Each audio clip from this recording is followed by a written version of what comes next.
Storytelling has always been a huge part of human culture, whether it's ancient myths passed down around campfires or the carefully structured plots in novels and movies. Stories shape how we understand the world and ourselves. But with technology advancing, the ways that we tell stories are evolving too, especially with the rise of video games.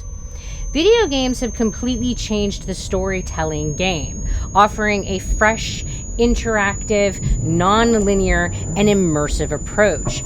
Unlike books or movies where you just sit back and watch, video games let you become part of the story. You get to explore, make choices, and even influence how the narrative unfolds. It's like being the director of your own blockbuster movie, except you get to swing swords and save the world. Or destroy it, if you're feeling edgy. This shift has taken storytelling from a one-way street, the creator telling a story to a passive audience, and has changed it to a two-way conversation. Players aren't just consuming stories, they're creating them. So how exactly are video games changing the way that we tell stories?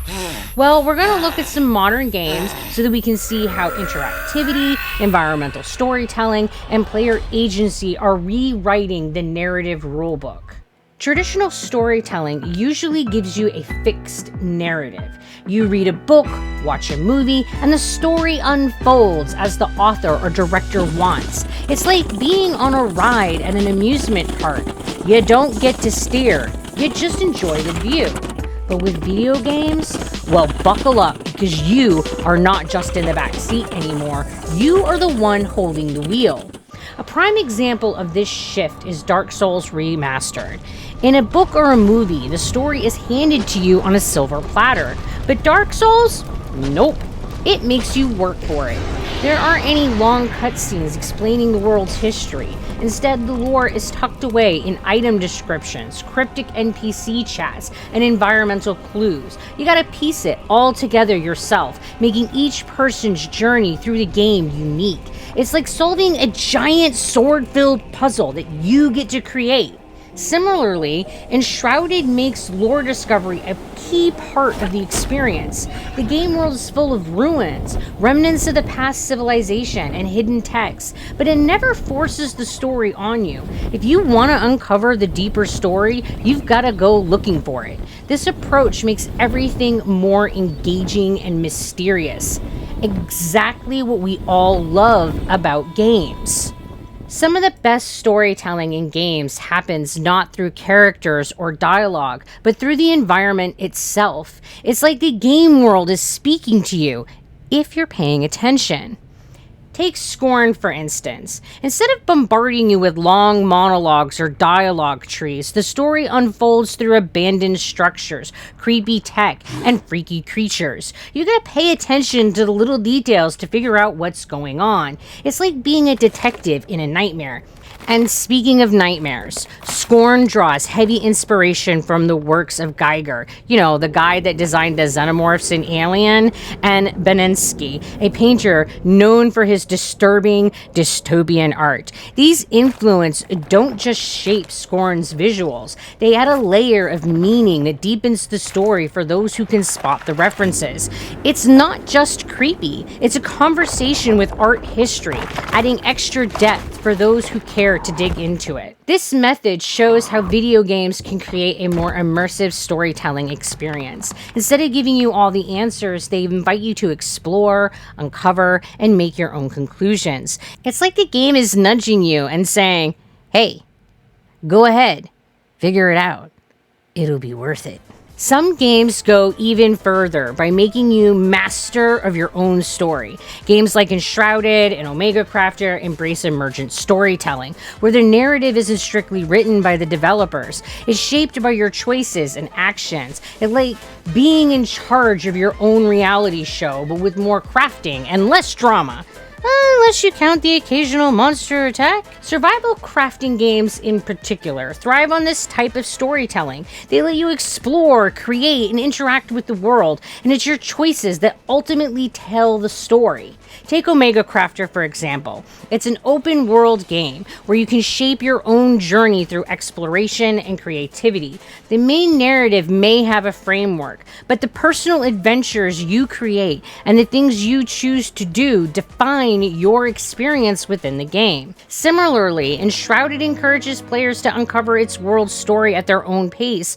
Whether you're shifting through ruins, talking to NPCs, or surviving the wilderness, the game doesn't push you into a particular storyline. It lets you go at your own pace, uncovering lore when and how you choose. The beauty of this storytelling is that it's not about one fixed path. It's about the stories that you make along the way. Then there's Little Nightmares, which takes a minimalistic approach to storytelling. Instead of slapping you with an info dump, the game uses visual cues and subtle symbolism to tell you its haunting tale. You don't get the full picture through text or dialogue. You've got to read between the lines, or in this case, between the creepy environments and grotesque characters, to figure out what's going on. Little Nightmares relies heavily on the player's interpretation. You're controlling a little hooded child navigating a nightmarish world, but the game doesn't explain who she is or why she's there. You've got to connect the dots yourself. It's all about letting the player do the heavy mental lifting, making the experience more immersive and personal. And that, my friends, is ergodic storytelling, where you, the player, are the one piecing together the narrative puzzle. Video games also let players shape the morality of the world that they inhabit. Unlike other media where the good guys and the bad guys are usually pretty clear-cut, games like Dark Souls let you decide where you stand. Do you help the NPCs, or do you take them down?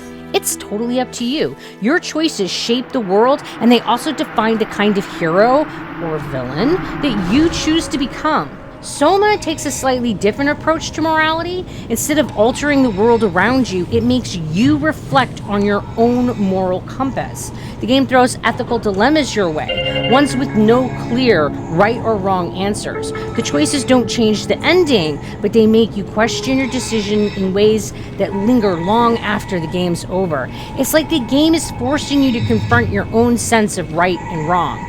No easy answers there. Video games aren't just a conversation between the creator and the player. They're a conversation between the game world and the player, and even the player and other players. After finishing a game, players head to forums, YouTube videos, and streams to discuss their experiences. They share theories, debate interpretations, and expand on the lore. It's like the game is just the beginning of an ongoing conversation.